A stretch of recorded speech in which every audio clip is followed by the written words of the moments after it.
Okay, this may be a best investment opportunity I've seen in a long time, but it's not that straightforward. Culper Research, a short-selling firm, just published its report about Kaspi, the largest payments, marketplace, and fintech ecosystem in Kazakhstan. In this report, they accused Kaspi of misleading US investors and regulators, especially regarding its claims of having no exposure to Russia. The report warned that as US and other nations expand sanctions against entities aiding Russia's wartime economy, Kaspi may be facing serious problems. After the report, Kaspi's stock went down by 16.8% in one day. So let's see, is this fast-growing company that is planning to expand to more countries in the region a fantastic investment opportunity, or are the short sellers right and Kaspi is just a fatal value trap? If you were to invest $1,000 into this company at the end of 2020, when they had their IPO on the London Stock Exchange, you could buy around 18 shares. And now they would be worth something close to $1,931. And this company also pays dividends. So in that time you would get $333 as dividends. So if we add together the current value of shares and the dividends, we get $2,264. And that is a gain of 126% since the end of 2020. Very nice. But as we know, future can be totally different than the past. So let's take a look at 5 main aspects of this company to really understand it. Individual insiders, that is a check. 44% of the company is owned by individual insiders. So the management has a lot of skin in the game. And that is great news. They are going to do all they can to create value for shareholders because it is in their best interest. And are individual insiders buying? That is an X. In the last year, we didn't see any transactions from insiders. And do super investors own this company?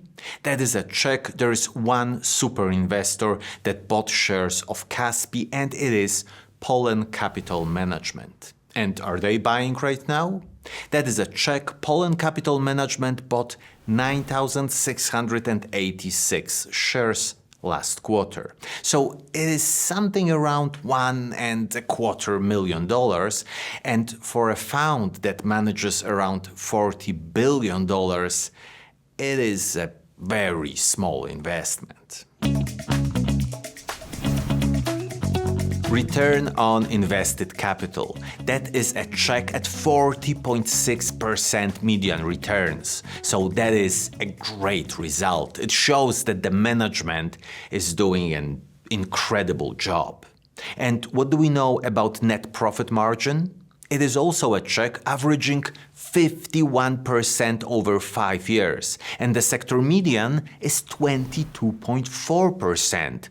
So again, some very strong results. And now let's take a look at share buyback.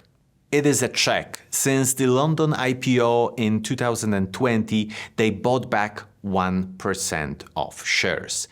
Not a lot, but the trend is positive. And the debt? It is a check. It would take them just few months to pay the long-term debt with a 5-year average free cash flow. So that is a very important information because, as we know, it is very hard to go bankrupt without any debt. Revenue growth, that is a check at 38.2% annual growth rate. That is an impressive stat. And what about free cash flow growth? That is a check at 41.8%. We should probably take into consideration that it is a fairly new company, so we can expect a lot of growth. But even so, that looks great. And earnings per share growth? That is another check at 59.2%. So it's only getting better. Well, there is really a lot to like about Kaspi. Let's keep on digging.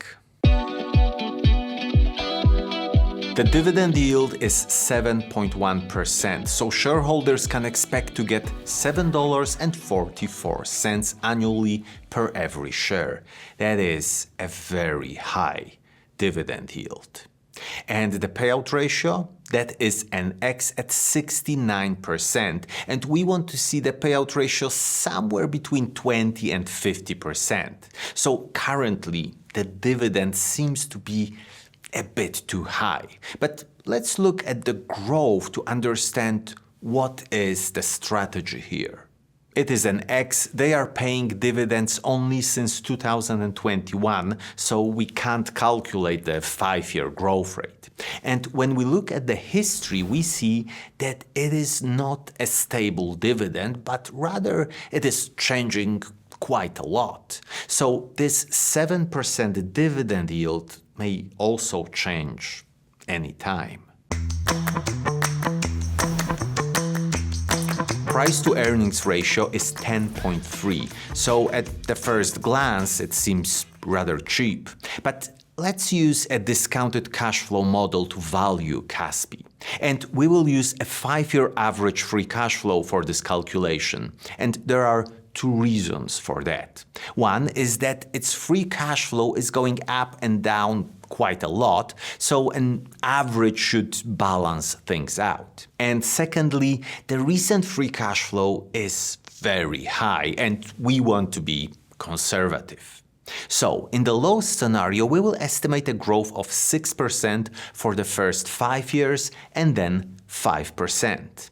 In the medium, 15% and then 10%, and in the high scenario, 20% and then 15% growth.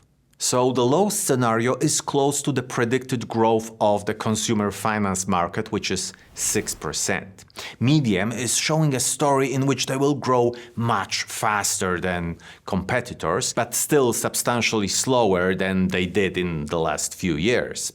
And the high one is much closer to the recent growth, but still those numbers are way smaller than 42% free cash flow growth that we saw. So, with such estimates, the intrinsic value in the low scenario is $118, in the medium $196, and in the high scenario $279. But we have to always apply a margin of safety to those prices. I use a 30% one, but you can use any margin that makes you feel comfortable.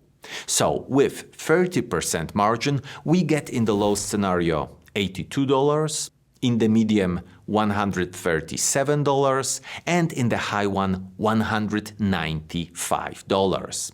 And the current price is around $104. So, Kaspi seems to be very nicely priced at the moment. Okay, this is quite incredible. Let's go to our Stock Ranking Pro, where we can find all the data and valuations of all the companies we ever analyze on this channel, and let's look at some numbers. So first, if we sort all the companies by the overall score, we see that Kaspi is right there at the top with companies like Visa or ASML. So that on its own is surprising, to say the least, but when we add the valuation into this equation, we see that Kaspi is actually a company with the highest score. It looks like one of the best investment opportunities out there. And just to get a bit of a perspective, let's take a look at the history of this company. Here we have its revenue, quite impressive. Here is the free cash flow. So we see some bumps along the way, and they are probably caused by investments. And then we have earnings per share history. And it is a very similar story to the revenue, just up and up year after year. So we are in a dangerous territory when something looks too good to be true. A great company at a great price. But of course, it all depends on which story do we believe in. Are the short sellers right, and those numbers may not tell the whole truth, and the future may be very different? Or is this an almost undiscovered gem that will continue to grow like crazy? That is up to you to decide. What I like about Kaspi is the financial health, growth, dividends, and price, so a lot. But I don't like the unpredictability of the region and the corruption rate in Kazakhstan.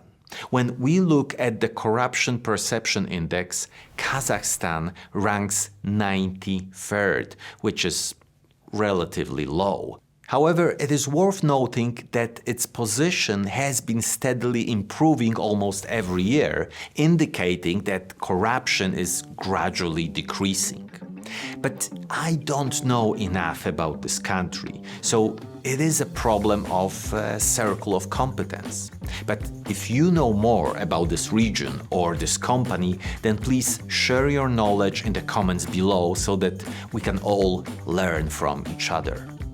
Thank you so much for watching, and see you in the next one.